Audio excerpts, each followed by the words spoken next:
Baik, bismillahirrahmanirrahim. Assalamualaikum warahmatullahi wabarakatuh. Waalaikumsalam warahmatullahi wabarakatuh. Selamat sore ya teman-teman semua. Seru banget kuliah Sore. berempat. Oke, ini berasa lagi bimbingan skripsi. Ya, jadi terima kasih teman-teman semua sudah hadir di perkuliahan kita hari ini. Perkuliahan tambahan memang ya. Namun mudah-mudahan meskipun ini adalah perkuliahan tambahan, tapi kita tetap bisa untuk nge-cover materi yang seharusnya di-cover supaya nanti pas teman-teman kerjain soal dengan topik ini di UAS ya teman-teman bisa menghadapinya dengan baik gitu. Oke, buat teman-teman yang mungkin nggak hadir, tentu lagi nonton ini di video ya. Jadi mudah-mudahan teman-teman ini yang nggak hadir yang lagi nonton di video juga bisa menyimak materinya dengan baik. Oke, jadi kalau misalkan kita ngelihat RPS, mana RPS kita? Oh di sini ya. Jadi pertemuan kita terakhir itu adalah ngomongin soal kayaknya ini ya ngomongin gravitasi ya. Ini gravitasi GMR. Iya kan ya. Sama kesetimbang bentar mana sih? Gravitasi kita udah bahas belum sih? Waktu itu waktunya Hah? harus buat banyak soal. Oh, ini ya review kesetimbangan dan gravitasi Newton. I see. Terus habis itu untuk materi fluida tuh kayaknya teman-teman belajar mandiri ya? Atau ini kita bahas di kelas juga? Banyakan belajar mandirinya kayaknya. Terus habis itu buat materi gerak harmonik juga waktu itu kelasnya Bu Mutia, tapi Bu Mutia malah jadi nge-review tentang fluida lagi ya kalau nggak salah ya. Jadi akhirnya dua materi ini terpaksa teman-teman harus pelajari secara mandiri, tapi ya hopefully teman-teman bisa silahkan aja lihat di video yang saya taruh di docs-nya ya. Mudah-mudahan dari pembahasan di kuliah itu bisa dapetin ide besarnya ya. Sebenarnya sih kalau misalnya saya sendiri ngerasa apa yang dibahas di kuliah itu tuh lebih banyak ke ide-ide besarnya aja enggak sih? Jadi sebenarnya teman-teman tuh akan lebih belajar lebih banyak kalau teman-teman ngerjain PR-nya sebetulnya. Jadi harapan saya teman-teman nanti bisa coba untuk kerjain PR-nya dengan baik dan hopefully di setiap pertemuan kita bisa coba untuk review PR-nya karena review PR itu juga bagian dari pembelajaran sebenarnya ya kan. Gitu. Oke, nah cuma karena tadi saya juga update ke Iqbal, lupa untuk update bahwa ada materi dan PR baru untuk gerak harmonik, jadi kayaknya belum pada kerjain ya, atau ada yang udah kerjain? Belum sempat ya. Dafu udah sempat kerjain yang gerak harmonik ya. Ya udah itu nanti mungkin PR-nya bisa sekalian kita bahas di pertemuan hari Jumat nanti ya. Cuma mungkin di sini saya akan kasih ide besar tentang apa yang dibahas di konsep tentang oscillations ya atau gerak harmonik ya. Jadi kalau mungkin atau kalau untuk videonya gimana? Udah sempat lihat juga belum? Atau belum sama sekali?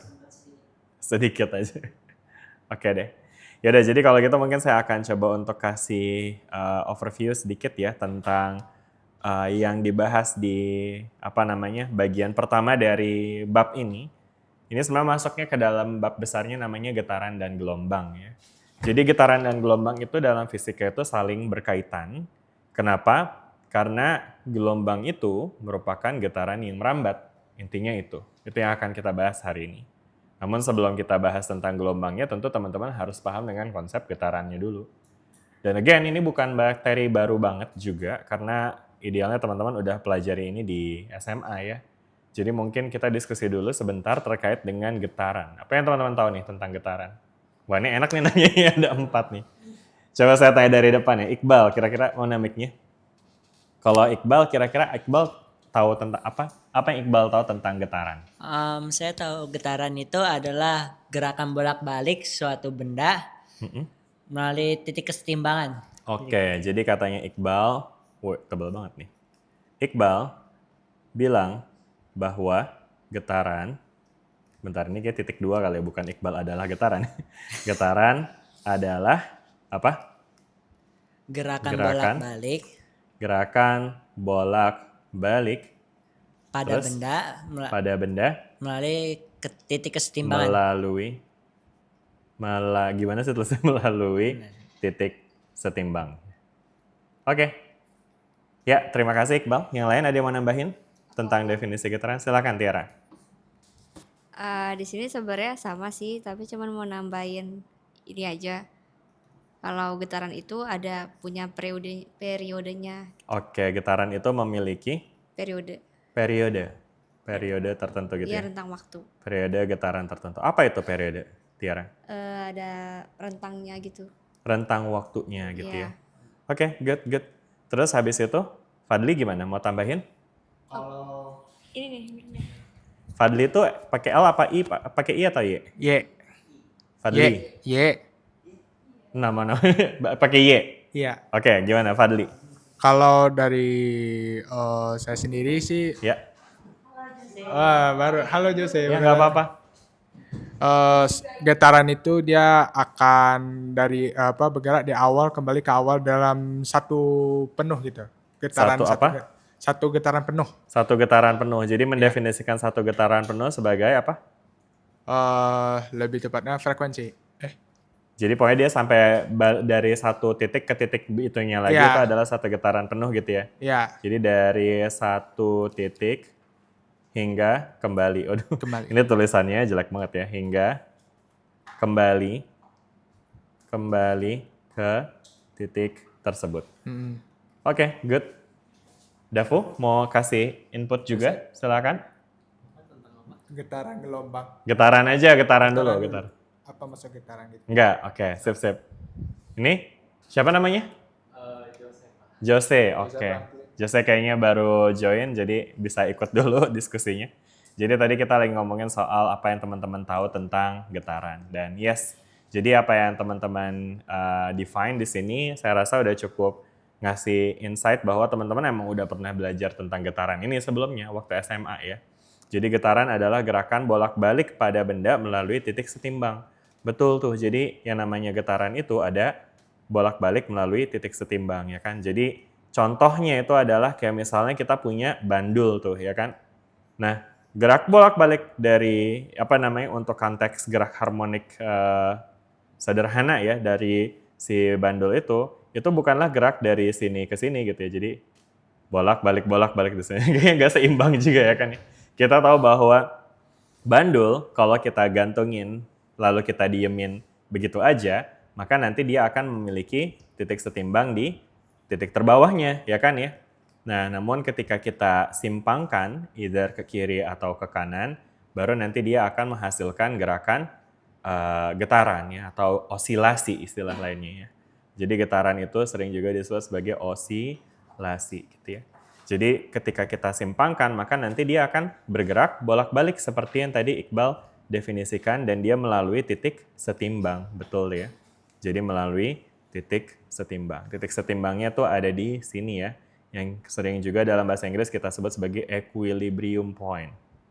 Oke, equilibrium point. Nah, sedangkan selain titik setimbang, kita juga punya yang namanya titik ujung ya.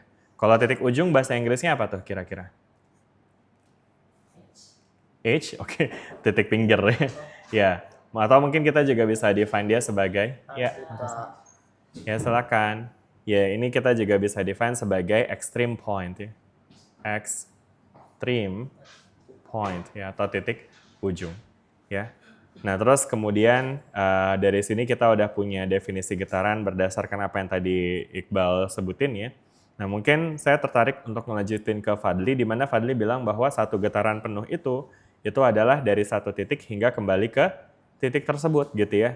Jadi kalau misalkan kita namai ketiga titik ini dengan titik A, B, C, maka gerakan satu getaran itu adalah kalau kita mulainya dari A, kita akan berlanjut ke mana tuh? B, C, B, ke A, betul tuh ya. Jadi kalau di gambar yang tadi kita punya, kita bisa define satu siklus itu adalah A, B, C, B, A gitu ya. Tapi kalau mulainya dari B gimana tuh? Bisa aja kalau misalnya dia kayak didorong gitu ya kan ya. Jadi satu siklusnya gimana tuh? Dari B kemana dulu? Dari B, C, B, A, B, betul ya. Nah, jadi dari sini teman-teman bakal bisa lihat bahwa sebetulnya di sini tuh untuk satu siklus itu nggak mesti dia sampai ke titik mula-mulanya dia ya. Karena kalau teman-teman lihat nih, kalau kita, ini contoh ya, kalau kita mulainya dari A, iya betul, kita akan bisa lihat karena ini titik ujung ya. Jadi dia akan memiliki satu siklus ketika dia balik lagi ke ujung yang sama. Nah, tapi kalau untuk yang B nih, sebenarnya kan dia dari B ke C, terus C ke B lagi, udah balik lagi kan ke titik awalnya ya. Ya kan? Ya enggak. Nah, berarti artinya definisi ini kelihatannya kurang pas nih kalau kita bilang dari satu titik kembali ke titik itu lagi, itu kayaknya kurang pas tuh ya. Nah, terus gimana nih caranya? Jadi sebenarnya selain dia kembali ke titik yang sama, kondisi geraknya pun juga harusnya sama. Jadi dia kembali ke kondisi yang sama. Maksudnya gini, misal di awal dia bergerak dari B ke C, berarti kan dia geraknya ke kanan ya. Dia ada di tengah dan dia bergerak ke kanan ya. Nah, ketika dia dari B ke C terus C ke B lagi, nah pada saat dia di B itu dia geraknya ke kiri. Jadi itu bukan kondisi yang sama dengan kondisi awal gitu ya kan ya. Sehingga dia harus ke A dulu supaya nanti dari A pas dia balik ke B, dia tuh baru tuh di B-nya posisinya bergerak ke kanan juga gitu ya. Jadi kembali ke kondisi awal lagi gitu ya. Jadi artinya satu getaran penuh itu adalah gerakan dari satu kondisi sampai balik ke kondisi yang sama lagi. Gitu. Jelas nggak sampai sini teman-teman? Ya. Oke, good. Jadi itu adalah tentang analisis tentang getaran ya yang tadi teman-teman udah sebutin ya. Jadi kalau dalam ini ada slides ya, teman-teman bisa lihat. Intinya adalah si getaran itu dia adalah gerakan yang berulang ya kan. Nah terus kemudian tadi kita juga udah bahas tentang satu getaran itu semana gitu ya kan. Pada contoh bandul dia akan seperti ini. Sebenarnya ada contoh lain selain bandul ya. Yang biasa dibahas di fisika apa tuh? Ini ada spring nih disebutnya mass on a spring. Jadi kalau misalkan kita punya massa, kita taruh di pegas, kemudian kita rentangkan, terus dilepas, maka nanti dia akan melakukan osilasi yang seperti ini juga gitu ya. Dia jadi bakalan bolak-balik tuh, maju mundur kayak gini. Jelas nggak sampai sini teman-teman? Ya. Nah, terus kalau dari penjelasan di slide itu sih, teman-teman bisa lihat di situ dia ngebedain berdasarkan driving force-nya ya. Driving force itu apa artinya? Driving force itu artinya adalah penyebabnya, gaya penyebab dari getaran tersebut. Jadi, bedanya antara sistem pendulum dan sistem benda bermassa adalah, kalau di sistem pendulum, penyebab dari osilasinya itu adalah gaya gravitasi, yang adalah gaya eksternal ya. Karena dalam konteks ini, gaya gravitasi kan disebabkan oleh bumi ya. Sedangkan bumi bukanlah bagian dari sistem pendulum ini nih, yang hanya tersusun oleh tali dan ya ujung pendulumnya ya kan. Jadi makanya disebutnya ini dia driven externally. Jadi gaya penyebab dia berosilasi itu adalah gaya eksternal, yaitu gaya gravitasi. Sedangkan kalau untuk yang mass spring system ini, penyebab dari osilasinya adalah apa coba? Gayanya ya, gaya apa? Gaya pada? Siapa yang ngasih gaya di sini? Di pegas? Pernya, betul. Gaya pada pegasnya. Karena teman-teman tentu udah belajar ini waktu ngomongin soal Hooke's Law ya. Jadi suatu pegas itu akan memberikan gaya ketika dia mengalami extension atau compression. Extension itu artinya diregangkan ya. Jadi kalau teman-teman coba untuk meregangkan spring, pegas, maka nanti dia akan memberikan gaya tarikan ya, yang berlawanan dengan arah simpangannya dia. Jadi kalau teman-teman bayangin ini springnya lagi ditarik ke kanan gitu ya kan, maka nanti springnya itu akan ngelawan kan ya, dengan memberikan gaya ke kiri. Kebayang ya, jadi gaya pada pegas itu selalu berlawanan dengan arah dari extensionnya. Kalau dia disimpangkan ke kanan, pegasnya bakal narik ke kiri. Dan sebaliknya, kalau pegasnya lagi ditekan ke kiri tuh, ya kan teman-teman lihat di situ. Kalau lagi ditekan ke kiri, maka pegasnya bakal ngelawan dengan ngedorong ke kanan gitu ya. Jadi ada karakteristik arah yang berlawanan antara gaya dengan si simpangannya gitu. Oke, jelas sampai sini teman-teman? Udah ya. Lalu kemudian ada kondisi yang tadi kita bisa define di mana tadi kita punya tadi di titik ujung namanya ini extreme point ya teman-teman. Dan di extreme point ini, kalau kita lihat kecepatannya, ternyata kecepatannya 0 tuh teman-teman. Kebayang nggak tuh kenapa kecepatannya 0 di extreme point? Betul, dia mencapai titik puncak di mana pas udah nyampe ujung, dia udah nggak gerak ke atas lagi kan. Karena kalau dia nggak 0, ya berarti dia nanti bakal masih terus naik tuh. Dia bisa berbalik di situ, turning di situ, karena di situ dia kecepatannya 0. Jadi ini adalah karakteristik dari osilasi yang penting untuk teman-teman tahu bahwa di ujung, di extreme point itu kecepatannya 0 ya. Begitu juga dengan kasus spring juga kayak gitu ya, di ujung itu kecepatannya adalah 0 gitu ya kan. Nah sedangkan kalau di equilibrium berarti kira-kira gimana tuh kecepatannya? Ya di tengah-tengah kecepatannya bakal gimana tuh? Maksimal, betul ya. Karena nanti teman-teman bakal bisa lihat ya, mungkin kalau kita bayangin kasus pendulum aja, sebenarnya kan dia juga bergerak jatuh kayak semi jatuh bebas ya, karena pengaruh dari gravitasi, sehingga teman-teman bisa bayangin as it moves downward, ketika dia bergerak ke bawah, itu dia pasti mengalami percepatan tuh, ya kan? Makanya jadi kecepatannya akan nambah sampai di ujung udah paling bawah itu kecepatannya paling tinggi jadinya. Kenapa harus paling tinggi di situ? Karena pas dia udah mau naik lagi, dia akan diperlambat jadinya ya kan ya. Karena gravitasinya again ke bawah, sedangkan dia OTW ke atas tuh. Makanya jadi nanti dia diperlambat dan akhirnya dia 0 lagi di sini. Gitu. Makanya jadi kecepatan di tengah itu akan bernilai maksimum. Begitu juga di spring ya. Di spring itu kecepatan maksimum juga akan dicapai ketika dia berada di equilibrium. Gitu teman-teman. Oke, jelas nih dengan basic dari si osilasi ini? Clear ya teman-teman ya? Oke, nah berikutnya kita akan melihat mungkin selanjutnya teman-teman akan bisa mengasosiasi bagaimana hubungan antara kecepatan ini dengan energi tentu ya, yaitu energi kinetik. Jadi teman-teman bisa lihat ketika kecepatannya 0, berarti energi kinetiknya juga bakalan 0 juga tuh. Jadi artinya kita tahu pada sistem osilasi atau sistem gerak harmonik sederhana, itu dia energi kinetiknya akan bernilai 0 ketika dia berada di ujung gitu ya. Nah terus kemudian di sini kita punya beberapa contoh osilasi lainnya ya kan.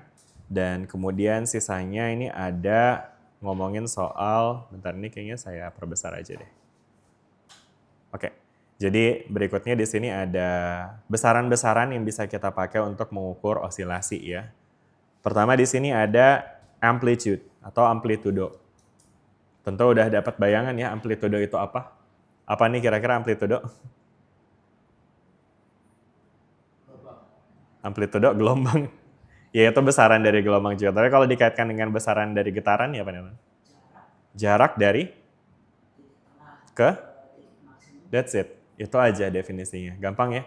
Kan teman-teman bisa lihat, makanya dia amplitudo itu bisa kita define kayak gini nih, jarak dari equilibrium ke titik ekstrim ya kan? Sering juga kita bisa sebut sebagai simpangan maksimum tuh ya. Karena kita juga bisa defining simpangan. Jadi dalam getaran itu ada yang namanya simpangan. Simpangan adalah jarak dari si benda ke titik equilibrium. Jadi titik equilibrium itu dijadikan sebagai titik acuan nolnya gitu teman-teman. Jadi kayak misalnya nih saya coba capture di pas dia lagi di sini gitu misalnya.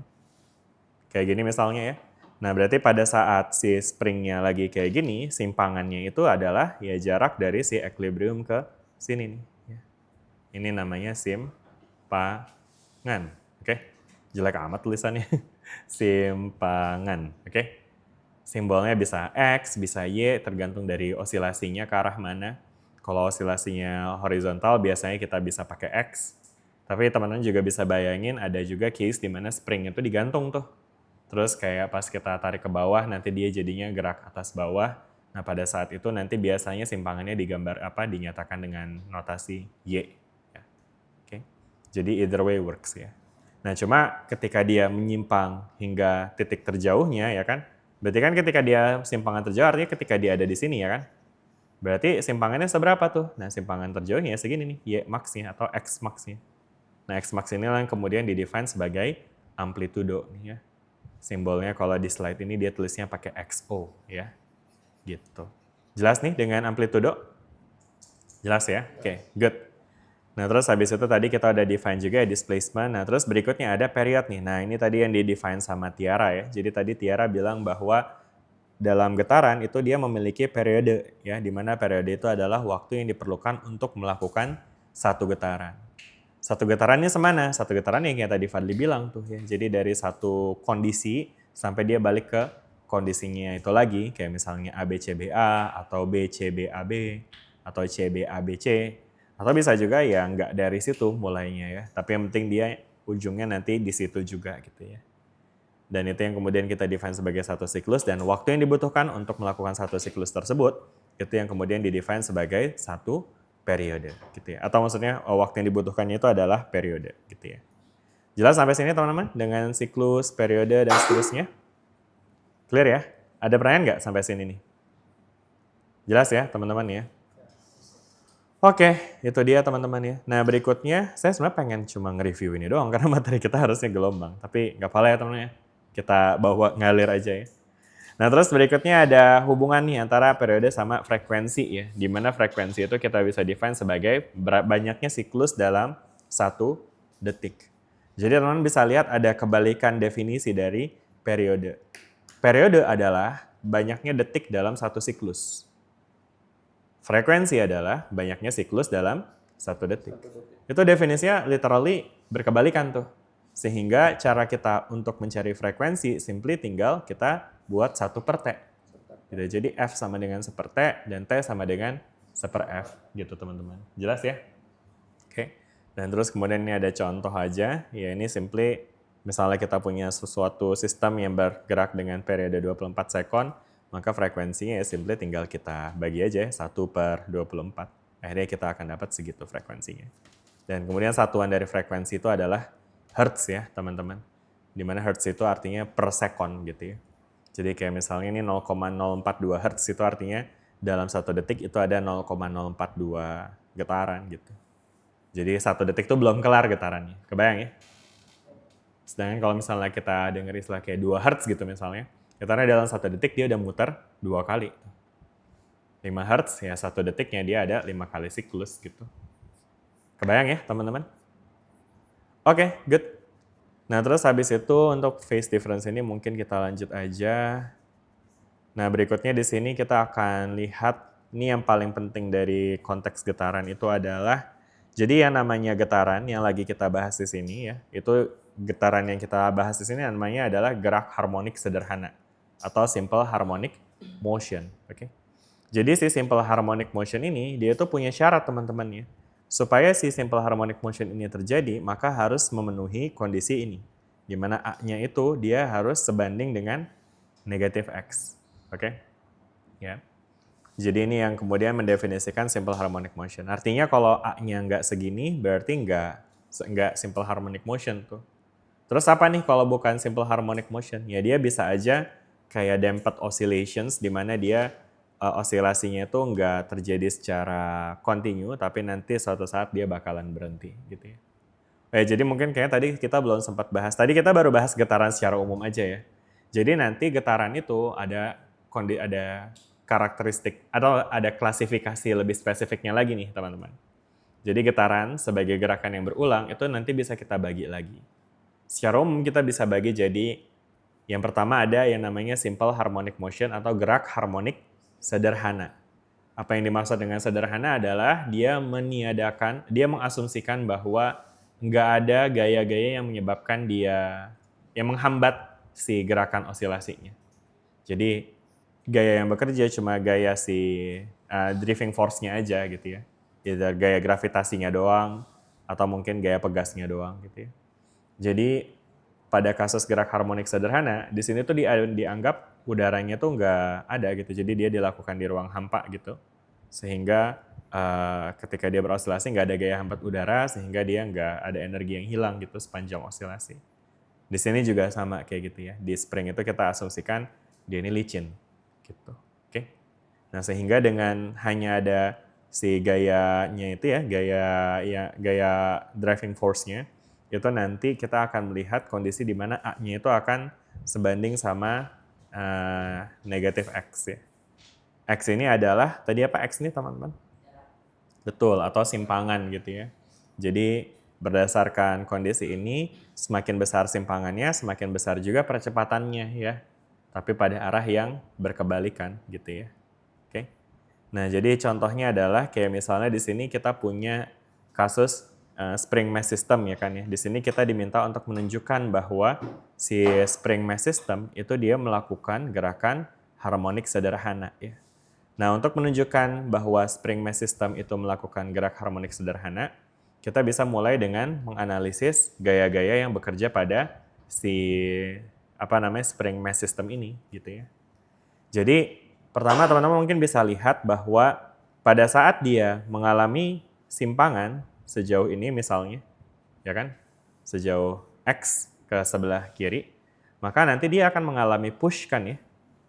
Push yang akan dialami oleh si benda bermassa ini tentu akan berarah ke kanan ya.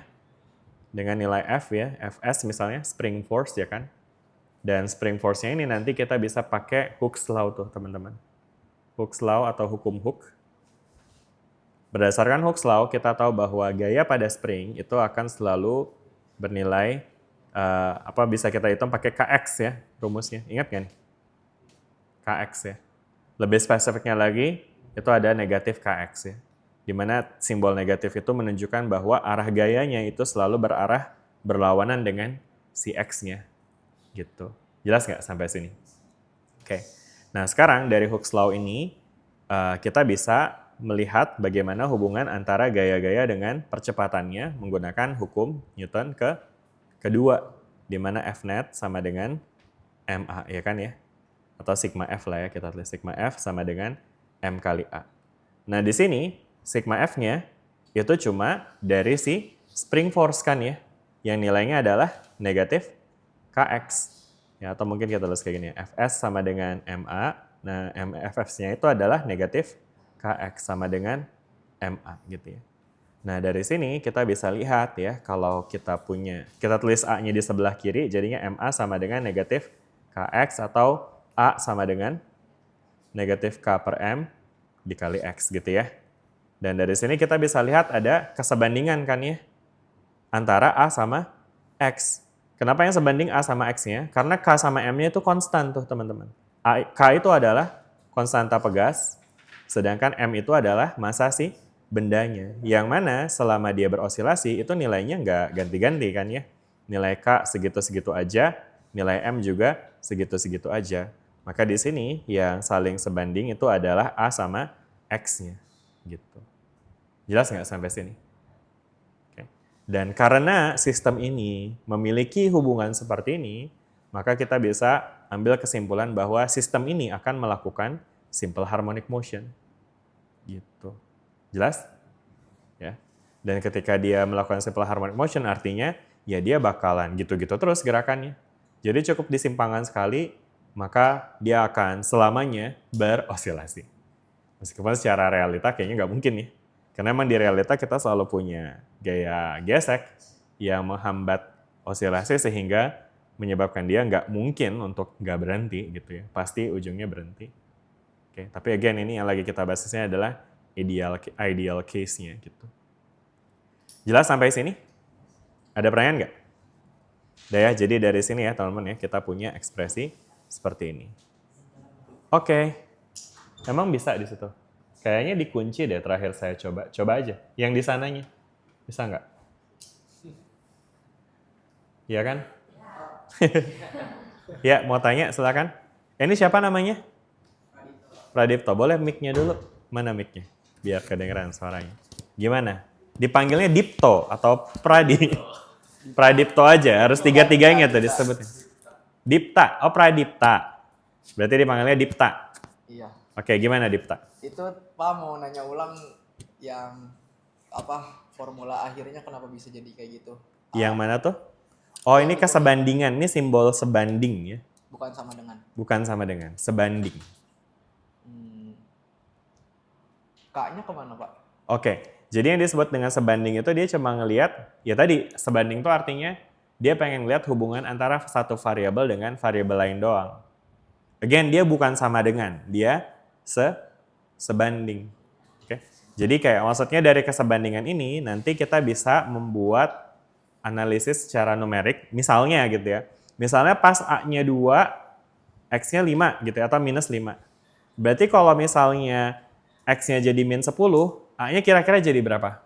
Jadi 4. Jadi 4. Nah itu yang disebut dengan kesebandingan. Jadi dengan kesebandingan itu, kita bisa memperkirakan kalau dia makin besar, berarti dia makin besar juga. Gitu ya. Jadi kesebandingan itu hanya menunjukkan bagaimana perubahan satu variabel akibat perubahan variabel yang lain. Gitu. Dia nggak ngitung secara langsung. Makanya simbolnya betul tadi Dipta malah menegaskan ya, dia bukan sama dengan, enggak. Jadi dia cuma nunjukin kesebandingan aja. Jelas? Oke. K sama M-nya kemana Pak? Kenapa? K sama M-nya. K sama M-nya. Ya ini kan tadi, kan ada yang namanya, oh ya gini. Jadi kesebandingan itu dia hanya di interest kita tuh adalah terhadap dua variabel yang lagi kita coba untuk analisis ya. Jadi di sini yang jadi variabel itu adalah A sama X-nya nih. Kenapa A sama X disebut variabel? Karena nilai A sama X itu dia berubah seiring dengan getaran yang sedang berlangsung. X berubah kan ya? Karena X tergantung sama posisinya dia lagi ada di mana. Ya kan? Dan A juga tentu akan berubah juga karena kan dia berkaitan sama gaya tekannya kan ya? Atau gaya dorong si pegasnya gitu ya kan? Jadi A sama X ini variabel. Nah sedangkan K sama M tuh kemana? K sama M itu adalah nilai konstan. Oke? Konstan itu artinya apa? Tidak berubah. Nggak berubah. Nilai K segitu-segitu aja, nilai M segitu-segitu aja. Makanya dalam menyatakan kesebandingan, itu tuh kita bisa meniadakan konstan nilai-nilai yang konstannya. Gitu. Jadi kesebandingan itu biasanya emang interest kita tuh untuk melihat bagaimana hubungan antara variabel yang satu dengan variabel yang lain di suatu persamaan. Jelas? Jelas Pak. Oke. Tadi K apa Pak? K itu adalah konstanta pegas. Ya, jadi ini spring constant. Jadi K ini adalah spring constant. Konstanta pegas. Konstanta pegas secara fisis itu menggambarkan seberapa loncer si pegasnya. Loncer, seberapa mudah dia buat ditarik. Biasanya satuannya itu adalah Newton per meter. Ya, karena kalau teman-teman bisa lihat, kalau kita coba untuk modifikasi persamaan dari gaya pegas ya, dari Fs sama dengan negatif Kx. Kalau kita ambil nilainya doang, berarti kan Fs sama dengan Kx ya, berarti K sama dengan F dibagi sama X ya. Nah jadi nanti satuan dari K itu adalah Newton per meter, oke? Gitu ya. Jadi misalnya kita punya pegas yang nilai dari K-nya adalah 10 Newton per meter misalnya. Nah ini nunjukin bahwa ketika kita kasih gaya pegasnya 10 Newton, dia bakal menyimpang sejauh semeter. Gitu. Kalau dikasih 20 Newton, berapa menyimpangnya? 2 meter. 2 meter gitu ya. Kalau dikasih 30 Newton, 30 meter kayak gitu. Oke? Oh, Ya. Nah, tapi kalau misalkan kita bandingin sama pegas yang nilai K-nya adalah 100 Newton per meter gitu. Kalau kita kasih 10 Newton, berapa simpangannya? 0,1. 0,1 meter gitu ya kan. Jadi lebih pendek ya. Artinya teman bisa bayangin makin besar K-nya, itu dia makin susah buat ditarik jadi. Karena dengan gaya yang sama, yang satu udah bisa memanjang 1 meter, yang satunya lagi cuma memanjang 0,1 meter tuh. Alias 10 cm doang.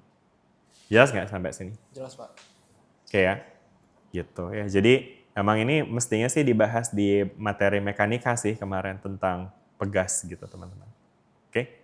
Ya tapi ini esensial sekali, tadi pertanyaan bagus ya. Jadi Dipta, ini adalah simbol matematis ya. Ini dibacanya itu sebanding ya. Jadi percepatan sebanding dengan negatif X atau negatif dari simpangan. Ya. Nilai sebanding ini menunjukkan bahwa kalau X-nya makin gede, ininya juga makin gede juga gitu ya. Nanti lawan katanya ada juga namanya konteks yang berbanding terbalik gitu ya. Misalnya apa? Yang berbanding terbalik. Teman-teman bisa nyebutin nggak contoh di besaran persamaan fisika yang memiliki hubungan berbanding terbalik? Sebut aja salah satu rumus fisika yang teman-teman tahu yang ada pembagiannya. Betul. Itu F sama dengan 1 per T, itu literally dia berbanding terbalik ya. Jadi kalau kita nyatakan dalam kesebandingan, ya kayak gini. Ya dimana ini artinya makin besar T-nya, F-nya bakal makin kecil gitu ya kan. Atau contoh lainnya kayak misalnya ini, F sama dengan G M1 M2 per R kuadrat. Kalau kita mau menyatakan hubungan antara F sama R, maka kita bisa nyatakan dengan F sebanding dengan 1/R kuadrat ya. Oke. Jadi asumsinya G sama M-nya tuh konstan gitu ya. Jadi nanti dengan pernyataan seperti ini, kita bisa menginterpretasi di mana ketika R-nya makin besar, F-nya bakal makin kecil. Ini yang disebut dengan berbanding terbalik ya. Oke. Jelas nggak sampai sini dengan notasi kesebandingan ini? Oke ya? Oke ya? Tapi notasinya sama, Pak. Iya, sama. Itu kayak ikan gitu ya. Tapi ekornya nggak nutup gitu. Kan kalau ikan gini harusnya ya, belebak-belebak. Enggak ya, nggak mirip ikan ya. Ya udah deh. Ya jadi kayak gitu notasinya. Apa sih, simbolnya ya? Kayak tahingga kayaknya ya. Tahingga tuh gimana sih kalau tahingga? Kalau tahingga kayaknya kayak 8 kebalik ya. Kalau ini kalau ini kayak gini. Oke? Jelas nggak sampai sini? Ada lagi pertanyaan, Dipta? Sudah, Pak. Cukup ya? Yang lain? Bisa lanjut? Jose aman, Jose? Kalau saya ya Pak, Iya, boleh. jadi kan saya baca dari modul praktikum itu kalau di GHS itu periode sama frekuensinya itu sama tetap, kenapa? Periode sama frekuensinya tetap. Oke, good question. Jadi ini teman-teman, ini mungkin sebenarnya nanti akan kita kaitkan dengan solusi dari persamaan GHS nih teman-teman ya. Jadi kayak mungkin kita langsung aja dulu deh ke bagian grafik ya, karena mungkin nanti akan erat kaitannya dengan grafik. Jadi teman-teman bisa bayangin kalau misalnya nih kita punya getaran ya yang terjadi secara vertikal ya pada sumbu Y kayak gini. Terus kalau teman-teman bayangin kita taruh pulpen nih di belakang si bandulnya, bendanya ya. Terus habis itu kita kasih kertas yang berjalan. Nah itu nanti kita bakal bisa dapetin printout berupa grafik seperti ini. Grafik apa nih namanya? Grafik sinusoidal namanya ya. Oke, jadi bukan gelombang, ini kita belum ngomongin gelombang nih, masih ngomongin getaran. Karena ya getarannya cuma terjadi di situ-situ aja, sedangkan grafik ini menggambarkan representasi dari di mana posisi si benda pada waktu tertentu gitu ya. Jadi kalau teman-teman lihat tadi ini kan adalah titik yang ditorehkan pertama kali ya enggak ya. Jadi ini adalah posisi simpangan dia pada saat T-nya sama dengan 0, kita bisa bilang gitu ya. Nah ini kemudian ini adalah posisi dia ketika satu periode ya kan ya. Karena dia balik lagi kan tuh ke posisinya itu, berarti kan waktu yang dibutuhkan untuk kesini itu satu periode ya. Berarti ini adalah setengah periode gitu ya. Jadi artinya dari sini kita bisa lihat, kita bisa merepresentasikan simpangan dari gerak harmonik sederhana dengan menggunakan grafik sinusoidal. Oke, di mana sumbu Y-nya itu adalah simpangannya. Kita bisa pakai Y, kita juga bisa pakai X ya. Sedangkan sumbu horizontalnya adalah apa nih? Waktu, betul ya. Ini adalah waktu. Jadi again sekali lagi saya tekan ini bukan gelombang ya.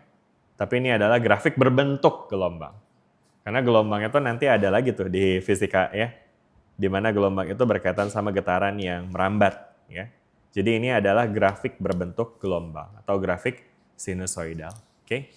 Dan tentu teman-teman udah belajar ya tentang grafik sinusoidal ya. Fungsi umum dari grafik sinusoidal gimana? Ya, sama dengan A sin theta. Oke, boleh gitu ya kan. Nah, tapi kalau misalnya bentuknya kayak gini kayaknya sih enggak sin ya. Karena kalau sin itu kan mulainya dari tengah ya. Apa nih kalau kayak gini? Ini mungkin lebih mirip kayak cos, bahkan negatif cos ya.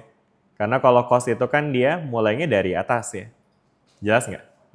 Ingat nggak nih teman-teman grafik sin sama grafik cos bedanya? Ya jadi mungkin saya coba tunjukin di, kok des doang, desmos. Ya jadi kalau misalkan kita punya sin, Y sama dengan sin X. Nah ini teman-teman bisa lihat, dia tuh mulainya dari 0 ya kalau sin ya. Wait, mana grafiknya? Nah ini ya, jadi susah sekali. Oke, nah jadi ini ya, kalau sin itu dia mulainya dari 0. Kalau yang cos itu dia mulainya dari 1, dari atas ya. Nah tapi kan grafik yang kita punya tadi mulainya dari bawah tuh, ya kan? Ini yang mulai dari bawah ya, berarti ini adalah ya sama dengan negatif cos X gitu ya kan. Oke, jelas sampai sini? Jelas ya. Nah anyway, terus teman-teman juga bisa lihat ya kalau kita cuma pakai sin cos atau negatif cos, itu dia pasti amplitudonya 1 tuh, karena emang ya nilai maksimum atau minimum dari nilai sin kan emang 1 ya. Nah sedangkan kalau di grafik kita, nilai maksimum atau minimumnya berapa nih harusnya? Harusnya adalah si amplitudo, ya enggak? Ya kan? Karena ini adalah jarak dari titik equilibrium ke titik terjauhnya kan ya, ke ekstrim. Kan ini tengah-tengah itu equilibrium kan, atau titik setimbang, dan ini adalah ekstrim. Dan tadi kita udah punya definisi, jarak dari equilibrium ke ekstrim adalah amplitudo ya. Berarti ini adalah si A-nya nih, gitu ya. Atau bisa X max juga, atau Y max, atau XO ya. Kalau kita define pakai A ya jadi ini A ya. Dan kemudian teman-teman juga mungkin ingat ya, di dalam fungsi trigonometri itu kita bisa taruh A-nya di depan gitu ya kan, sebagai faktor pengali dari si fungsi trigonometrinya. Jelas? Ya. Nah, terus habis itu dalamnya apa nih? Theta. Padahal tadi kan ini kan kita pengennya waktu ya. Waktu kan T ya. Nah, jadi tetanya instead of ditulis pakai theta, kita bisa tulis dia dengan 2pi per periode dikali sama T gitu. Ngerti nggak kenapa begini? Oke, jadi karena tadi kita pengen supaya setelah dia menempuh satu periode segini ya. Nah, dia harusnya dalam konteks sudut, dia udah 360 derajat tuh, atau 2pi ya kan? Ya. Berarti artinya di sini kita bisa lihat ketika T-nya sama dengan periode, kita pengen tetanya bernilai 2pi. Gitu. Jelas nggak sampai sini teman-teman? Oke?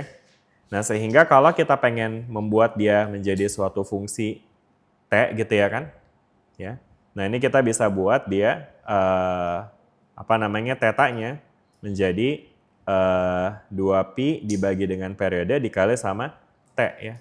Karena dengan demikian ketika kita masukin T-nya dengan periode, nah nanti dia akan cancel out dengan ini kan. Dan dia akan memberikan tetanya sama dengan 2pi. Gitu. Oke? Jelas nggak sampai sini teman-teman? Oke ya? Mungkin kalau mau pendekatan lebih sederhana, teman-teman juga mungkin bisa juga ambil konteks omega ya. Di mana omega itu adalah kecepatan sudut ya, dan kecepatan sudut itu bisa kita define dengan theta per T gitu ya. Jadi kalau misalnya tetanya adalah 2pi dan T-nya itu adalah periode, maka omeganya adalah 2pi per T gitu ya. Nah, sehingga theta, tadi kan kita punya theta di sini ya. Theta itu kan tadi adalah, berarti kan kalau omega sama dengan theta per T, berarti kan theta sama dengan omega kali T ya kan. Nah, berarti omeganya itu tadi adalah 2pi per periode dikali sama T gitu teman-teman. Oke? Jelas nggak sampai sini? Dan ini nanti akan bikin dia jadi bernilai 2pi ketika T-nya sama dengan satu periode gitu. Kebayang nggak? Jadi satu siklus tuh gitu. Oke? Tapi let's stick with ini aja. Y sama dengan negatif A cos omega T. Oke? Nah, mungkin ini biar nanti valid dan menjawab pertanyaan Jose tadi ya. Mungkin ini saya balikin lagi jadi X saja ya. Jadi kalau kita tulis jadi X, ini dia akan kita punya kayak gini ya. X sama dengan negatif A cos omega T. Nah, kemudian dari sini nanti kita bisa dapetin hubungan antara X dengan A dengan menggunakan kalkulus. Kita udah belajar di kinematika bahwa kita bisa mendapatkan kecepatan dengan menggunakan turunan dari posisi. Masih ingat gak itu? Ya, bisa. Ingat ya? Kecepatan itu adalah turunan pertama dari posisi. Jadi kalau posisinya adalah X, berarti V itu adalah dx per dt. Artinya turunan dari si ini nih, negatif A cos omega T. Apa nih turunan dari negatif A cos omega T? Masih ingat gak teman-teman? Gimana cara untuk nurunin fungsi trigonometri? Jadi apa?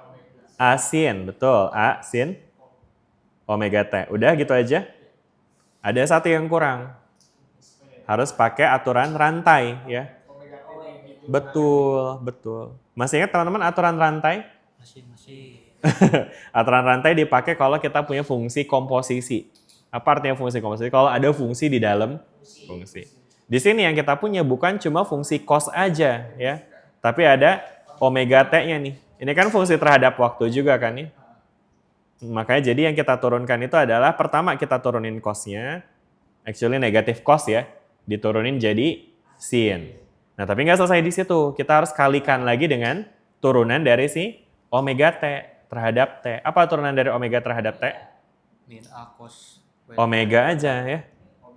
Jadi kalau kita combine, kita akan dapat V sama dengan omega A sin omega T. Jelas sampai sini? Oke ya. A-nya? Kenapa A-nya? Maksudnya A-nya kenapa nggak ngaruh? Nggak, karena A itu kan adalah amplitudo kan. Dan pada kasus gerak harmonik sederhana, itu tuh dia amplitudonya bakal segitu-segitu terus. Ya, karena amplitudo kan titik paling ujung ya. Jadi kalau emang osilasinya bukan osilasi teredam, itu amplitudonya segitu-segitu terus. Ya emang nggak realistik ya. Karena dia realistiknya kalau kita bikin bandul aja, pasti kan lama-lama dia kayak melemah, bahkan sampai berhenti gitu ya kan. Pada saat itu amplitudenya berkurang tuh. Tapi yang lagi kita omongin di sini adalah gerak harmonik sederhana yang mana amplitudenya itu konstan gitu ya. Oke, jelas sampai sini? Good. Lanjut ya. Ini adalah fungsi kecepatan ya.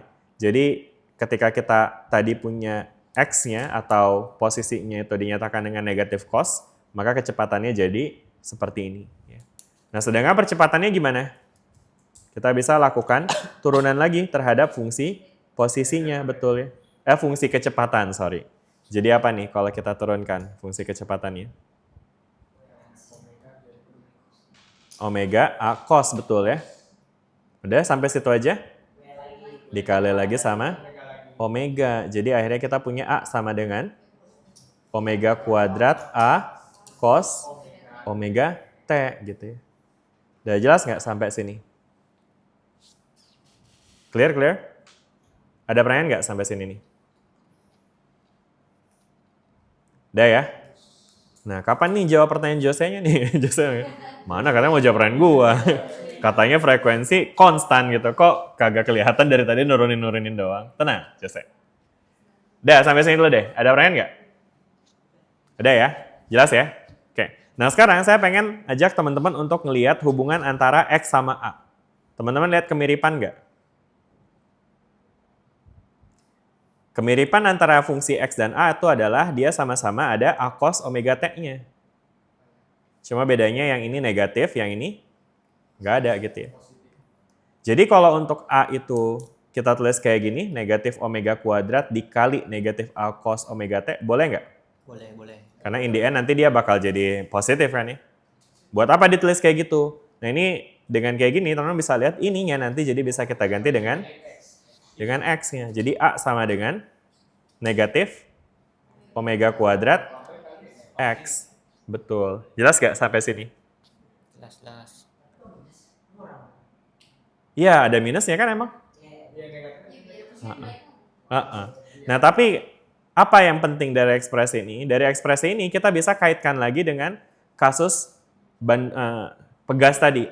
Tadi teman-teman ingat ya, di pegas itu kita punya hubungan kesebandingan antara A dengan negatif X yang berawal dari A sama dengan negatif K per M X. Ya. Jadi A sama dengan, dari hukum Newton ya, A sama dengan negatif K per M X ya kan. Ini kita tadi dapetin dari hukum Newton ya kan. Nah sekarang teman-teman bisa lihat nih hubungan antara hijau sama ungu ini. K per M-nya sama dengan omega kuadrat, betul teman-teman. Karena ini kan ke sebelah kirinya udah sama tuh ya kan. Sebelah kanannya juga ada negatif X. Berarti the thing in between juga harus sama. Jadi omega kuadrat harus sama dengan K per M. Oke? Nah mana nih? Udah ngejawab belum nih pertanyaan Jose? Hampir ya. Tapi pertanyaan Jose apa sih? Kenapa pas di praktikum bilangnya frekuensi sama periode itu konstan ya? Oke. Nah omega itu kan tadi apa sih? Kecepatan sudut atau itu dia bisa kita representasi sebagai 2pi per periode kan ya?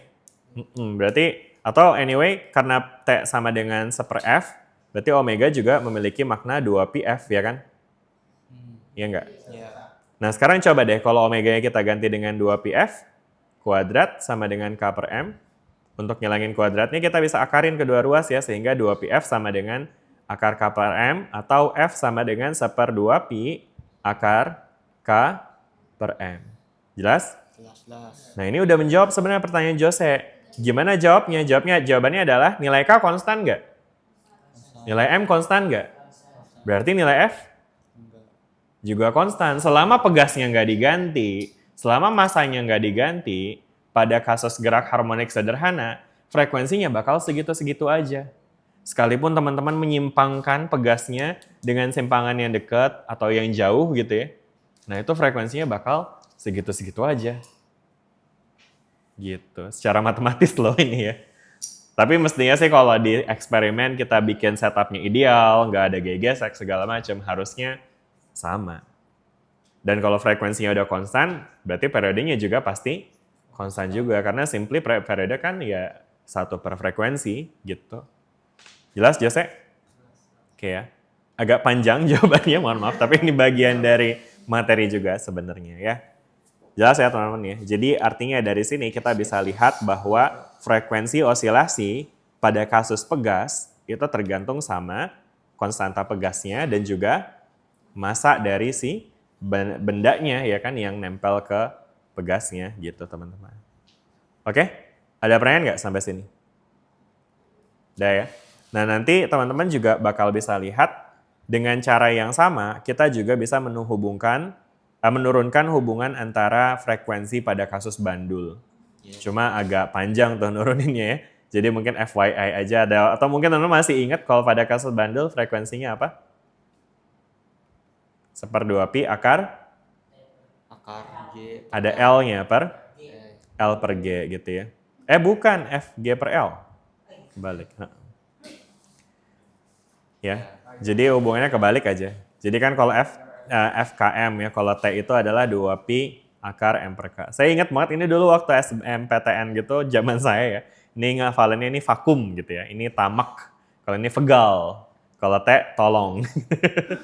Akar L per G gitu. Jadi yang atasnya dulu kan. Gitu. Ya, ya hafalin salah saya. Tamak sama tolong aja lah, biar nggak kebalik. Karena kan buat frekuensinya tinggal dibolak-balik aja ya. Jadi tamak sama tolong cara ngafalinnya. Vegal gitu. Ya tapi nanti mungkin di UAS sih aman aja sih. Ini mungkin bakal jadi salah satu rumus yang bakal dikasih juga. Jadi nggak perlu dihafalin. Insya Allah ya. Nggak janji. Kok nggak yakin. Dah gitu ya teman-teman ya. Jelas nggak sampai sini tentang prinsip dari getaran tadi ya? Udah ya? Oke deh. Sip. Udah ya, jadi abis itu nanti, tadi kan kita udah belajar ya tentang grafik juga, persamaan grafik juga tadi kita udah belajar. Kemudian berikutnya adalah analisis energi aja sih, dan ini mungkin kita coba analisis secara kualitatif aja. Dan sebenarnya tadi kita udah bahas juga sih di awal, di mana ketika dia di ujung, kecepatannya gimana? 0, berarti energi kinetiknya 0. Sedangkan kalau kita lihat dari segi ketinggian, itu yang paling tinggi ya. Jadi energi potensialnya tuh dia bakalan maksimum tuh. Sedangkan kalau di bawah gimana tuh? Dia paling tinggi kecepatannya ya malahan. Berarti energi kinetiknya maksimum, energi potensialnya 0 ya. Nah sedangkan sepanjang dia berosilasi itu tuh harusnya energinya kekal ya kan. Karena again, gerak harmonik sederhana itu dikondisikan dengan tidak adanya gaya hambat, gaya gesek. Sehingga energinya harusnya kekal. Sehingga penjumlahan antara EP dan EK itu harusnya sama. Sehingga kalau kita visualisasikan dengan menggunakan kotak berwarna hijau untuk menggambarkan kondisi ini ya, yang mana dia dipenuhi oleh EP semua, maka sepanjang dia berosilasi, nanti kita akan lihat dia akan berubah jadi merah nih. Dan merahnya itu menggambarkan energi kinetiknya nih. Jadi pas dia di tengah, energi kinetiknya yang memenuhi si seluruh total energinya. Pas dia nyampe sini hijau lagi. Pas dia in between ya NP sama EK-nya ya in between juga gitu. Tergantung dari berapa kecepatannya dan di mana posisinya gitu. Jelas nggak sampai sini teman-teman? Jadi di sini ada continuous exchange between EK sama EP. Udah ya gitu ya. Nah terus dingin amat ya saya di sini nih. Apa kabar tuh yang di situ ya Iqbal sama Tiara teh? Kayaknya paling dingin siapa? Fadli kali ya? Enggak. Kedinginan enggak Fadli? Udah bentar lagi ya teman-teman. Ya saya ingat perasaan pernah kelas di sini malah kepanasan ya. Terus sekarang mentang-mentang habis diganti AC-nya udah gitu musim hujan lagi. Nggak tahu deh ya mungkin diperbaiki aja lah ya. Anyway, Kalau di Pegas juga nanti akan seperti itu teman-teman ya. Jadi kalau kita lihat perubahan nilai EP dan EK sepanjang dia berosilasi, ya dia akan seperti ini juga tuh ya. Oke? Jelas ya teman-teman ya. Jadi dia akan selalu konstan karena pada kasus gerak harmonik sederhana itu dia tidak ada friction ya. No friction, no drag force sehingga total energinya akan konstan gitu ya. Oke deh, sip. Nah, sehingga kalau misalkan kita gambar pakai grafik nih, teman-teman, antara EP sama EK ya, nanti kita bakal ngeliat dia bakal, mana ini grafiknya? Nah, kayak gini nih nanti grafiknya. Oke? Jadi yang hijau itu adalah grafik si EP-nya, yang merah itu adalah grafik EK-nya. Ketika EP-nya maksimum, EK-nya 0, ketika EK-nya maksimum, EP-nya 0. Sedangkan pada kasus grafik energi, itu energi itu nggak mungkin negatif ya. Jadi perhatikan bedanya antara grafik sinusoidal yang kita punya untuk simpangan. Di simpangan itu dia bisa aja bernilai negatif karena simpangan kan bisa di sebelah kirinya equilibrium, bisa juga sebelah kanannya, ya kan? Karena dia vektor, dia punya arah. Kecepatan juga gitu, percepatan juga gitu. Tapi kalau energi enggak. Jadi dia cuma berkisar di energi maksimumnya sampai 0 gitu ya. Dia nggak mungkin negatif gitu. Oke, udah ya, jelas ya teman-teman ya dengan grafiknya ini ya. Lalu kemudian ada, ini mungkin kita lanjut aja. Nah ini mungkin kita coba untuk latihan kali ya. Atau enggak deh, latihannya di PR aja ya. Kita lanjut ke materi berikutnya aja ya. Ada pertanyaan nggak sampai sini sebelum kita lanjut lagi nih?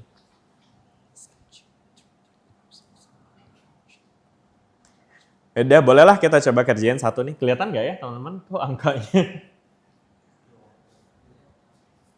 Bisa saya zoom nggak ya ini? Oh bisa. Jadi di sini dia nanya find the period and frequency of the motion. Jadi ini adalah grafik dari getaran si misalnya ini apa sih? Spring mass system ya. Nah, ini di sini dia tanya period and frekuensinya. Kalau dari grafik apa yang bisa kita tentukan nih, teman-teman?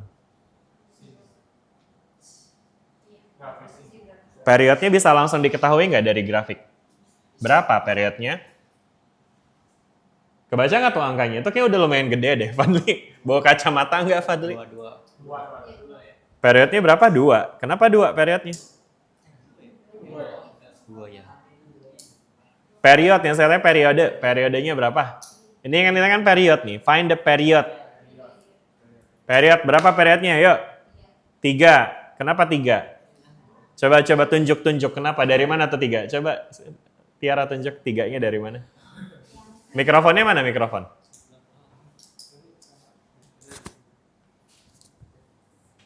Oke, dari mana nih Tiara? 3.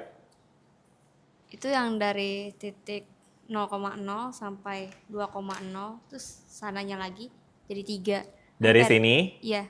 ke sini. Nah iya. Satu Itu. periode. Satu periode. Oke.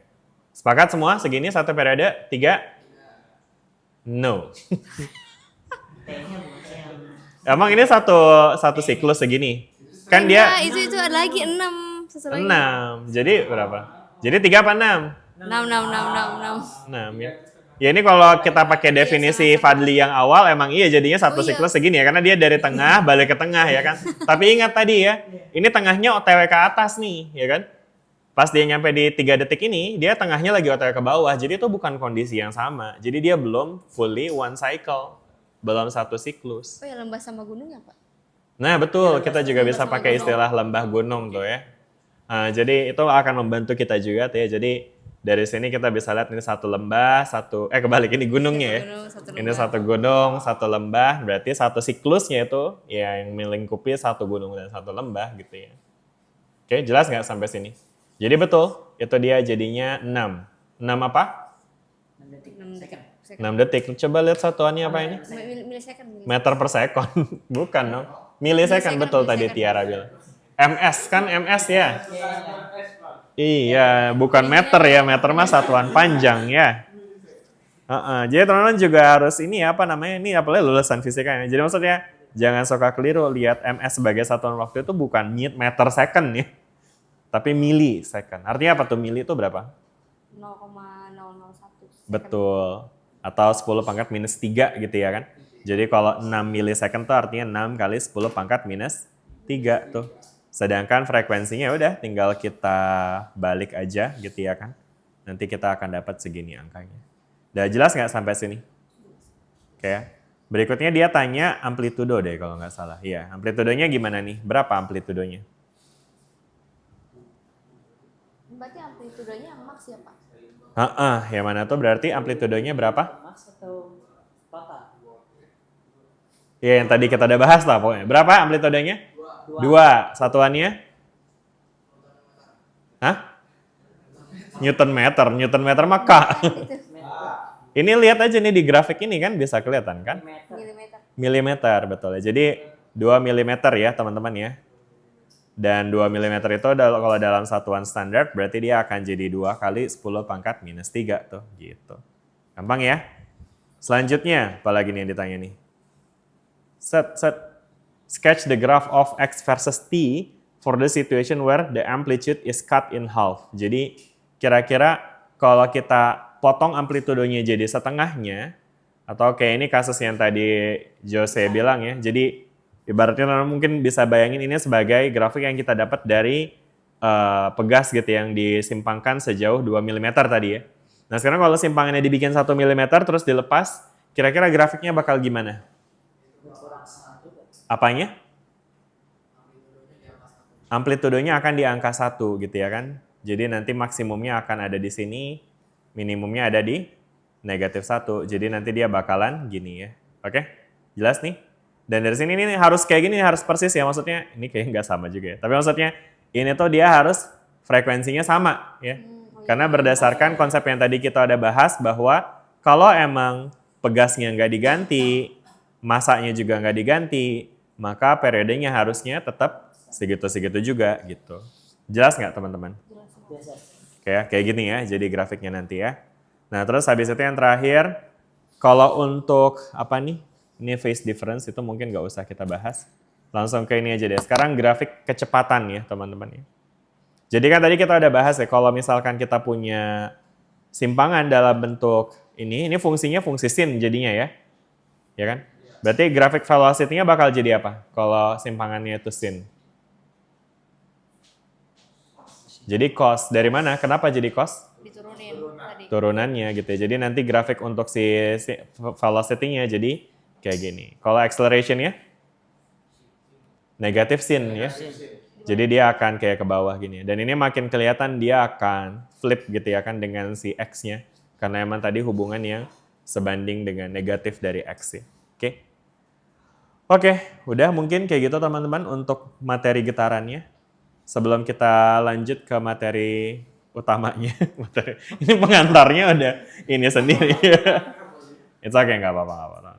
Ya jadi sampai sini ada pertanyaan nggak? Tentang ini. Udah ya?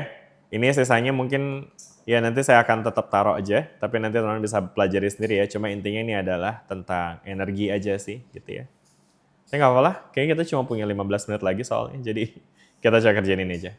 Oke, jadi di sini kita dikasih grafik apa nih? Energi kinetik ya kan. Nah yang ditanya adalah tentukan kecepatan maksimum dari si bendanya. Nah kira-kira gimana tuh cara untuk nentuin kecepatan maksimumnya kalau dikasih grafik kayak gini? Gimana? Apa? Energi kinetik mv berarti. Kita bisa pakai rumus EK ya. Iya. Apa rumusnya EK? Setengah mv kuadrat. Berarti kalau mau cari maximum velocity, kita bisa pakai maximum kinetic energy. Ya enggak? Berapa nih maximum kinetic energinya from the graph? 4. 4 apa? Joule. Good. Berarti EK 4 ya. Sama dengan setengah M. M-nya ada enggak? Ada tinggal dirubah aja. 0,125. 0,125 dikali V kuadrat. Ya udah dari situ nanti teman-teman bisa solve for the V-nya berapa, ya kan? Jadi 4 sama dengan setengah MV max kuadrat, V-nya, M-nya sendiri tadi 0,125 ya. Berarti nanti V-nya bisa dihitung akan dapat segini. Oke, jelas sampai sini? Good. Lanjut lagi, berikutnya dia juga tanya sketch the EP. Ya jadi minta untuk gambar ya, grafik dari potential energinya. Gimana nih grafiknya? Kebalikannya, betul banget ya. Jadi ya simply kita tinggal flip aja jadi kayak gini, ya kan? Ya jadi ketika ini dia 0, ininya harus 4 nih. Karena emang tadi kan total energinya itu harus sama yaitu Ya. 4 ya. Jadi ketika ini di 2, ini juga harus di 2 nih ya. Ketika ini 3, ini harus 1. Ini ketika 1,5 EPE-nya, ini EK-nya harus 2,5 gitu ya. Supaya pas ditambah dia harus selalu sama dengan total maksimum yaitu 4 gitu ya. Udah jelas nggak sampai sini teman-teman tentang konsep kekekalan energinya? Jelas, jelas. Jelas ya? Oke, lanjut lagi. Ada apa lagi nih kita sekarang punya di sini? Determine the spring constant of the spring. Nah, gimana tuh? Kak tadi kan EKM atau per meter. Spring constant ya. Spring constant ini sebenarnya kalau dalam konteks osilasi pada pegas, itu akan berkaitan sama energi potensial pegasnya tuh. Teman-teman tahu nggak rumus energi potensial pada pegas? Betul, setengah Kx kuadrat ya. Jadi di sini kan kita punya X maksimum ya. Berapa X maksimumnya teman-teman? Berapa X maksimumnya? X itu apa tadi X?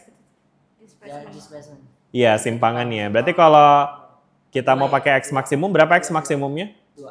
2. 2 ini kan ya? Ini 2 nih yang kayak ini, 2. 2 apa nih? 2 cm sih ini ya. Oke, ketutupan Iqbal nih, ada Iqbal nih di sini nih ya. Oke. Ya, jadi apa namanya? Karena di situ kita punya apa namanya? Oh, kayaknya ini bisa digeser gini dikit. Nah, ya jadi karena di sini ada simpangan maksimum, kita juga punya energi potensial maksimum kan ya? Berapa tuh energi potensial maksimumnya? 4 joule ya. Nah yaudah dari situ kita bisa masukin ya EP sama dengan setengah Kx kuadrat dan nilai EK kan tadi 0 ya sehingga EP-nya akan jadi 4 tuh ya kan. Jadi energi totalnya 4 sama dengan setengah K dikali 0,02 kuadrat. Ini 0,02 karena dia sentimeter nih teman-teman satuannya. Jadi akhirnya nanti kita bisa hitung K-nya segini ya. Satuannya itu apa tuh? Newton per meter ya. Oke, jelas sampai sini? Oke ya. Kita lanjut lagi. Sampai mana sih ini saat latihan? Nah ini determine the acceleration of the mass at x equals to 1 cm. Artinya tentukan percepatannya ya ketika x-nya itu 1 cm. Gimana nih cara nentuin percepatan ketika x-nya segitu? Ingat rumus yang tadi? Pakai kos turunan kos. Bisa, tapi kan sekarang masalahnya di sini kita nggak dikasih fungsinya ya. Tapi tadi tuh ada hubungan antara A sama X. Hubungan langsungnya gimana? A sama dengan? Min K per M. Betul, min K per M dikali X. Kita udah punya K sama M di soal sebelumnya. Berarti tinggal dikali-kaliin sama X-nya ini untuk dapetin A-nya ya kan? Ya. Atau ini cara ribetnya sih. Cuma kalau misalnya ini dia ngitungin F-nya dulu ya. Tapi kalau misalnya pakai yang barusan disebutin sama Tiara itu juga bisa tuh ya. Jadi ya pakai K yang tadi. Berapa tadi K-nya? 20.000. 20.000. Terus M-nya berapa? 0,125 kan ya. X-nya 1 ya kan. Berarti kalau kita masukin tuh K, bentar, negatif. Terus K-nya berapa? 20.000 dibagi sama M-nya 0,125 dikali sama 1 kali dikali 0,01 lah ya. Gitu ya. Nah, dia akan jadi negatif 1.600 ya. Nah, angka negatif ini nunjukin dia berlawanan dengan si simpangannya. Jadi kalau simpangannya lagi ke kanan, acceleration-nya akan jadi ke kiri. Sama persis nih ya, negatif 1.600 ya. Kan berlawanan. Jelas sampai sini? Yes. Oke.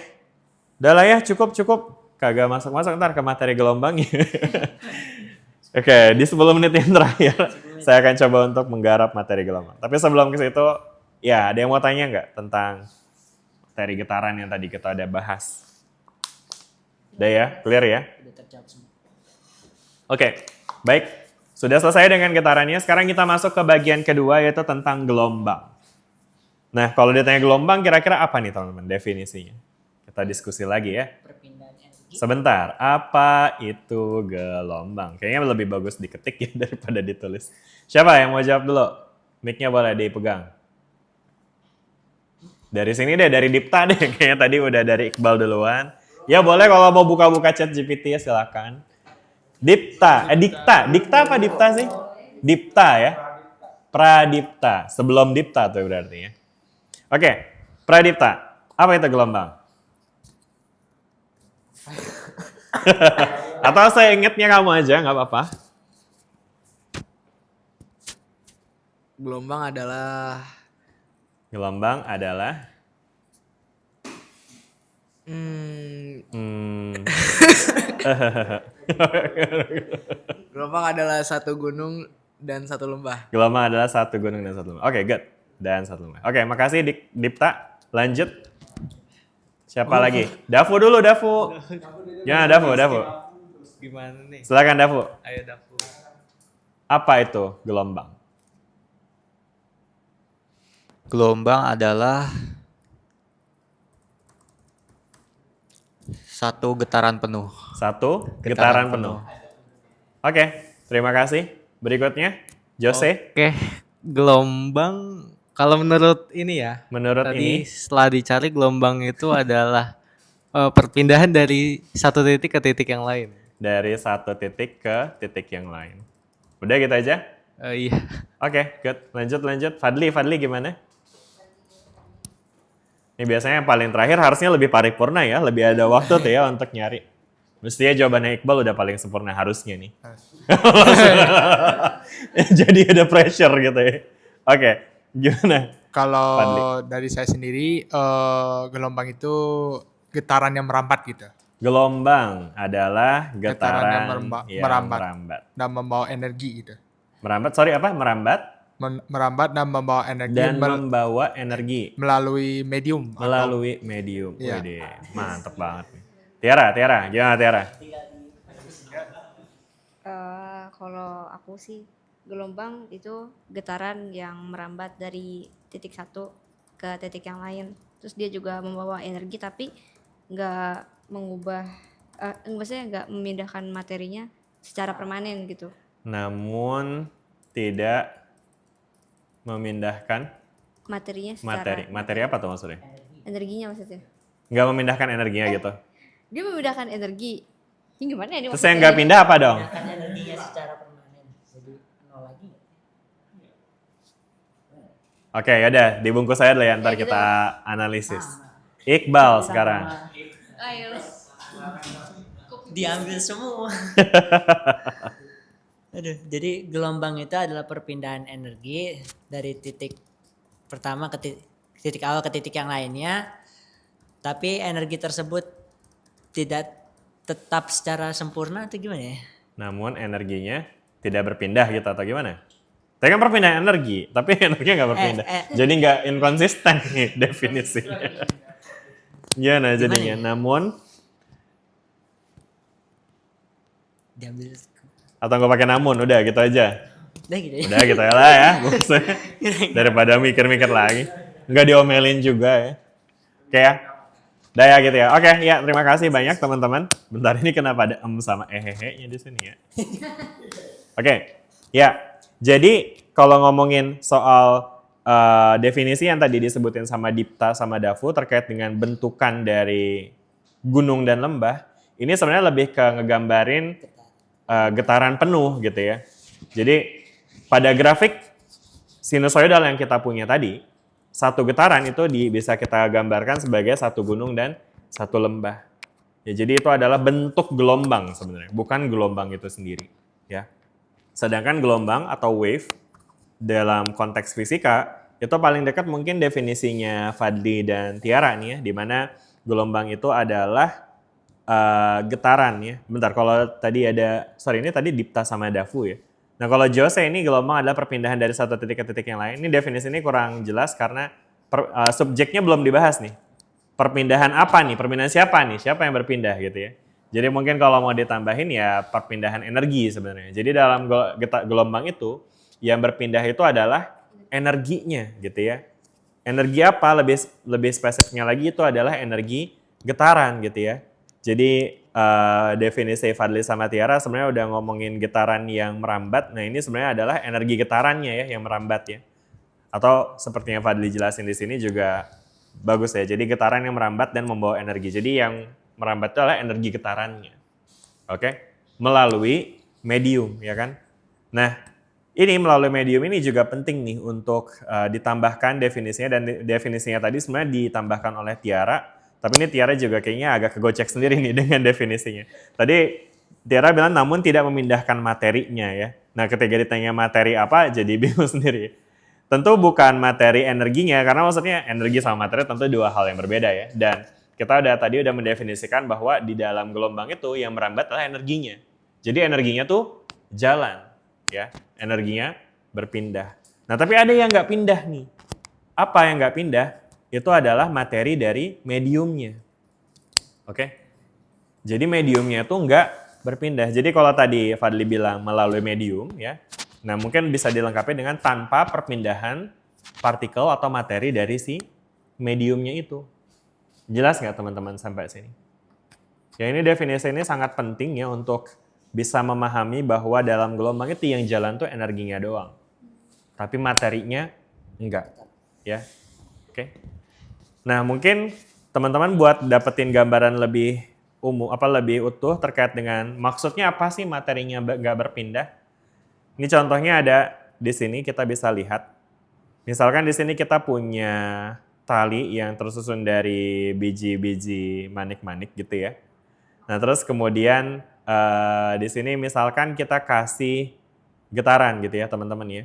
Teman-teman tentu bisa bayangin ya ketika kita getarkan di sini, itu nanti dia bakal ada gelombangnya ya kan? Jelas nggak nih? Gelombang muncul di sini ya kan ya? Nah tapi di sini yang merambat itu hanyalah energinya aja tanpa disertai oleh perpindahan si partikelnya. Karena partikelnya itu dia di situ-situ aja ya kan?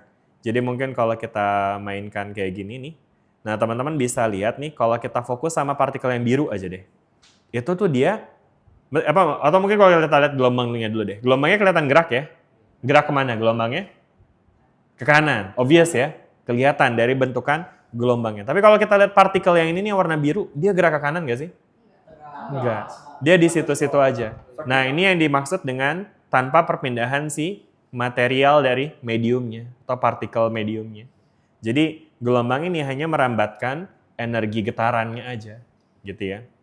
Dimana mungkin kalau kita coba untuk riset ya, teman-teman bisa bayangin nih awalnya tuh yang bergetar tuh cuma yang kiri doang kan ya. Karena penggetarnya pun juga di kiri doang kan. Tapi kok dia bisa ikut-ikutan getar sih nih? Karena ada perpindahan energi tadi. Gitu ya. Jadi energinya itu jalan jadinya dari kiri, yang tadinya cuma kiri doang yang getar. Nah, ini dia jadi ke bawah nih. Jadi yang kanan ikutan getar. Jadi yang jalan again cuma energinya aja, tapi partikelnya ya di situ-situ aja. Ya dia gerak tentu, karena dia memiliki energi getaran kan ya. Tapi ya dia geraknya cuma di posisinya itu aja. Gitu. Jelas nggak sampai sini teman-teman? Ya, iya boleh. Mik. Oh udah di situ ya. Oh di Fadli. Oke, gimana? Kalau energi yang elektromagnetik kan dia nggak ada medium tuh. Jadi itu gimana? Good question tuh. Oke, nah ini udah ngomongin gelombang elektromagnetik ya. Nah tapi itu sesuai sama namanya sebenarnya. Kenapa dinamai gelombang elektromagnetik tuh kira-kira? Nggak perlu medium. Karena dia Berdasarkan nggak- namanya, nggak- elektromagnetik tuh artinya apa sih? dia nggak keganggu sama apa sih? Pokoknya sama ada hubungan sama medan magnetnya. Betul, dia ada hubungannya sama medan magnet dan medan listrik. Jadi sebenarnya menghantarkan gelombang elektromagnetik itu adalah medan magnet sama medan listriknya. Oke? Jadi contoh gini, teman-teman bayangin kita punya air yang tenang. Kita bisa menghasilkan gelombang air dengan menghasilkan getaran di salah satu titik di permukaan air, ya kan? Jadi kita harus kasih disturbance dulu atau sumber getaran yang kemudian akan memproduksi gelombang. Kebayang ya? Ketika kita kasih cipak-cipak gitu ya kan si airnya. Nah nanti bakal muncul deh tuh gelombang air ya kan. Yang tentu di gelombang air itu airnya sebenarnya nggak jalan ya. Yang jalan again cuma energinya. Aja. Contoh kalau teman-teman mancing gitu ya kan. Nah itu si kail pancingannya itu cuma naik turun doang kan tuh. Ya. Meanwhile ketika ada gelombang air yaitu partikelnya tuh di situ-situ aja gitu ya kan. Nah itu tentang pembentukan gelombang air ya, yang sifatnya gelombang mekanik ya, karena dia melalui air ya kan.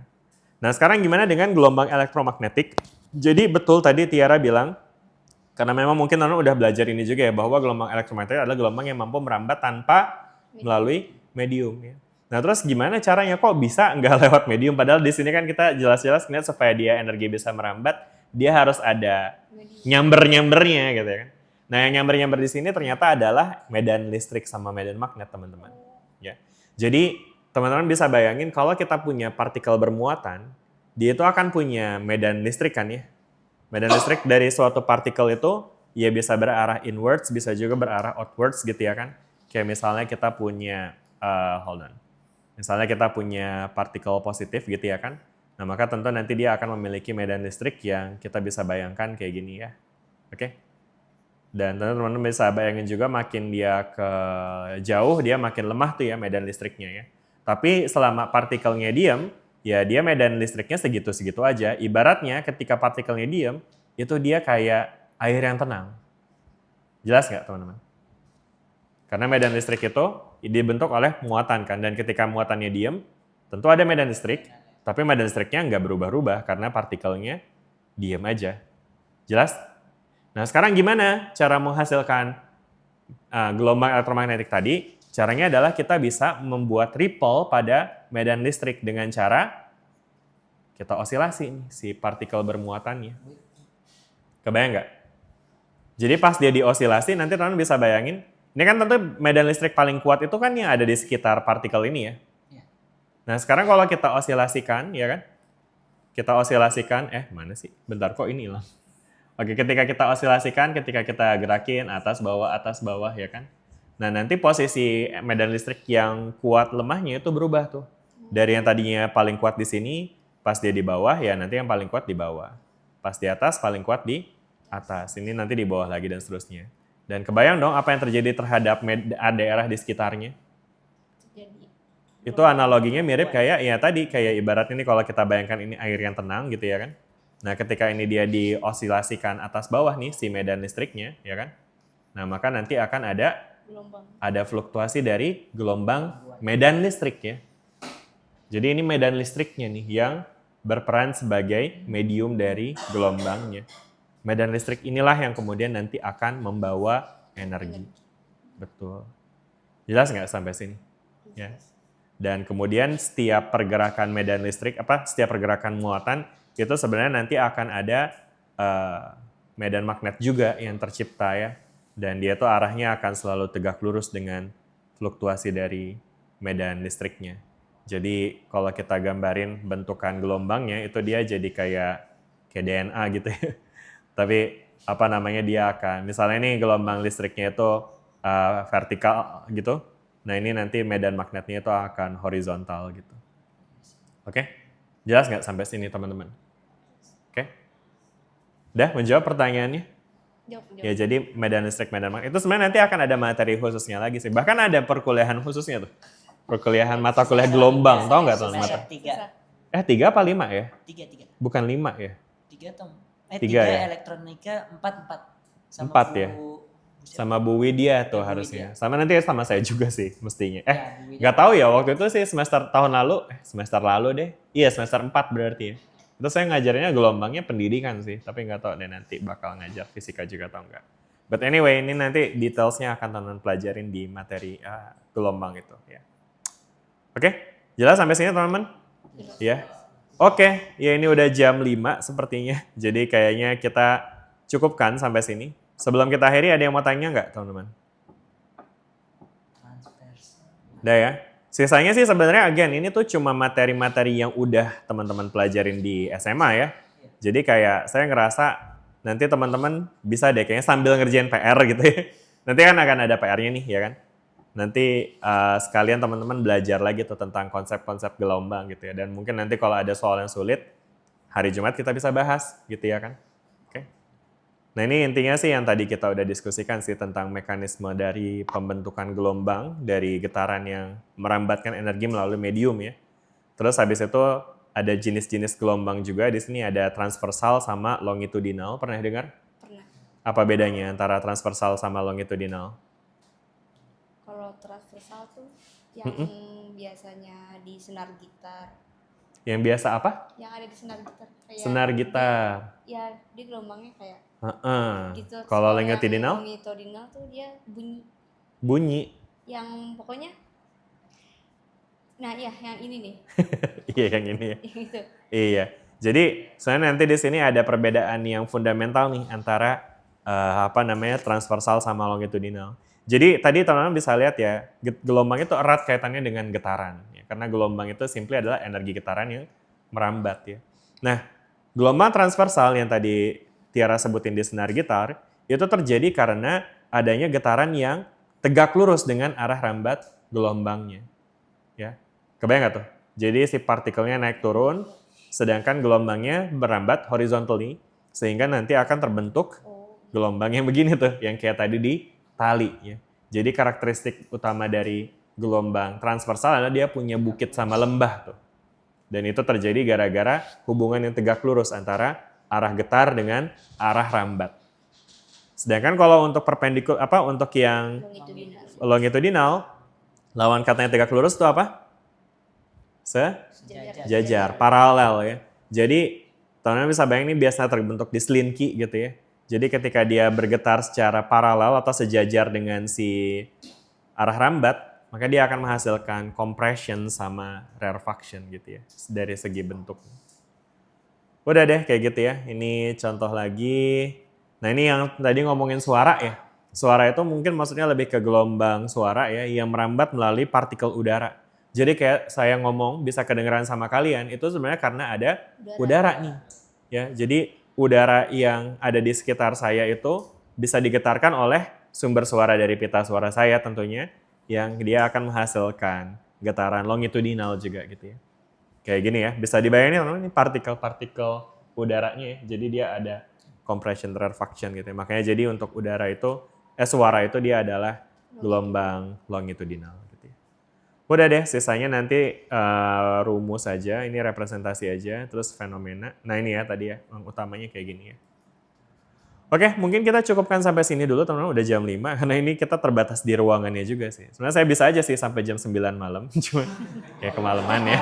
Bisa, kita bisa. Bisa tuh jam 9. Ya cuma ini ruangannya kita terbatas, jadi ya kita hormati aja ya, jam kerjanya cuma sampai jam 5, jadi kita cukupkan sampai sini.